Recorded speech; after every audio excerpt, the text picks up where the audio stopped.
I'm telling you, it's okay. Dave Ramsey's okay. I think a lot of his advice is really, really good. Pay off your debt, play it safe, all those types of things for people that specifically want that path. And I talk a lot of crap about him, but I have to remind myself that there's people that like chunky peanut butter and there's people that like creamy peanut butter. But when you do the research on Dave Ramsey and you find out why his real estate holdings failed, Cody, do you know why he got all his $6 million of real estate foreclosed on? Because he had short-term debt that had balloons on it. And you get too many balloons going, it's not smart. I mean, do Pace and I own real estate that we have balloons on some of our deals? Yes.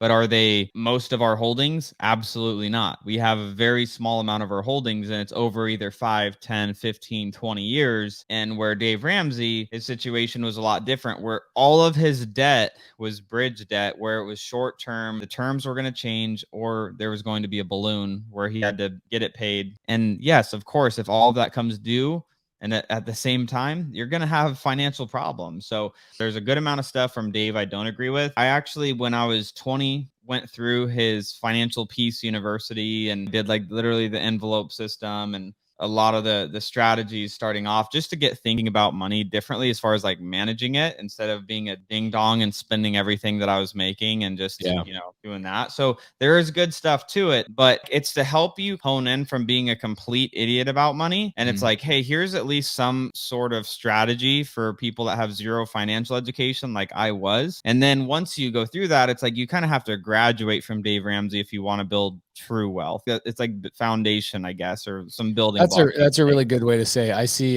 people DM me and they go, I'm a recovering Dave Ramsey, whatever. And I'm like, it's not recovery. It's just you're transitioning to the next level, right? And a lot of people should listen to Dave Ramsey their whole life, right? They have no risk tolerance whatsoever. And if you guys look at Dave Ramsey as well, like a couple of things about Dave Ramsey that he doesn't tell in his stories is when he got foreclosed and he called himself a dummy for no money down. By the way, he bought all of his real estate with no money down. And then ironically, in the same speech, talks crap about no money down, that it doesn't exist. He went and accumulated $6 million in real estate with no money down by reading Robert G. Allen's No Money Down book. That's how Dave Ramsey got his start. So he goes and buys $6 million of real estate, becomes a millionaire at age 26. Then all of a sudden his real estate holdings get foreclosed on because he didn't pay attention to Robert J. Allen's book, which was buy properties on seller finance. What Dave Ramsey did is he went out and got hard money loans and variable rate interest loans with balloons. He got literally the worst debt you could ever obtain. You can get.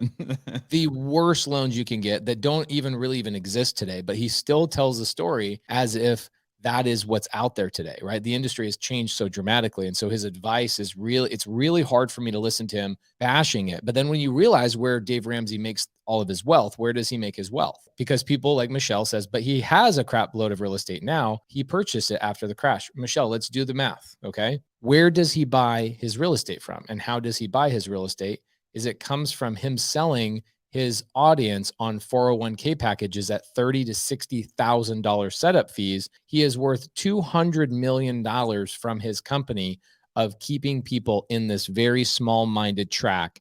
And then he takes his cash, which he earns off of the backs of these people that he professes don't pay for anything crazy, don't get into debt, but he's charging $30,000 to $60,000 for these retirement packages that he advises people on. And he then invests his money into real estate with cash. Okay, well, that's a really challenging path for other people to follow. All right, you guys want to be wealthy like Dave Ramsey? Let me teach you what to do. Go start a radio syndicate and a brand and get people to invest in 401ks, which is one of the worst vehicles for actual true wealth, but it's really good for people to retire with $1 million or $2 million.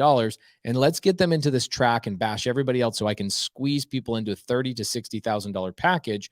Meanwhile, talking crap about everybody else as a $30,000 to $60,000 package. And then I will become worth $200 million and invest my money into real estate. His audience cannot follow that same path, right? And so I think Cody's spot on is that he has really great advice for people that don't go out and buy the Fendis. Am I saying that right? Is it Fenty or Fendi? Yeah, Fendi, all the designer stuff. That's what I did when I was like 18. I started making good money and, had a bunch of Louis Vuitton shoes and belts and all the things. Yeah, so it's great advice. It's really, really great advice. And at the end of the day, guys, we're all trying to follow some sort of leader. And I was listening to Dave Ramsey just to hear his advice. And I'm like, overall, I can see why his audience absolutely adores him and loves him is because he has really great advice for a very specific phase of your life. Get out of debt and go invest into other things. I love it. It's great. But for him to tell people that $2 million or even $3 million is enough money to retire on, it is absolutely impossible for you to retire, especially in 30 years with inflation.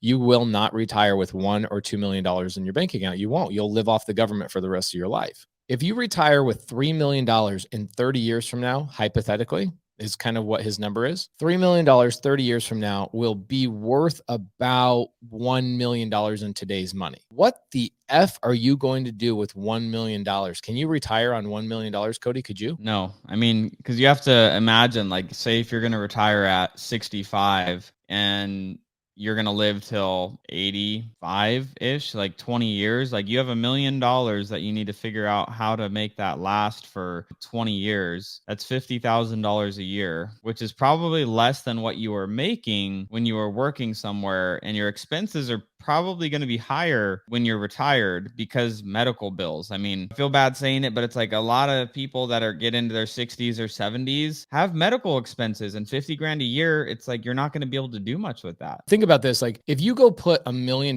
into something that yields like a 12% return, hypothetically, which is actually really, really high. That's great. Go, okay, I got $1 million and I'm going to have a 12% return, right? Whatever I'm doing, I could be a hard money lender, something that is making me 12%. If I make 120 grand, first and foremost, because that's what you're making 120 grand. That's $10,000 a month. I know that there's people in here right now that are shooting for $10,000 a month. They're like, I could literally quit my job at $10,000 a month. Guys, that is not living. $10,000 a month is not living. You're not living unless you're giving. And if you are making $10,000 a month, here's the challenge with that. Guess what you have? You have taxable income. So are you really bringing in $10,000 a month? No, you're probably bringing in somewhere about $7,300 a month as a retiree. And so if that's the goal, okay, if that is the goal is to retire with $7,300 and it takes you 20 years to get there, then by all means, Dave Ramsey is really great for you.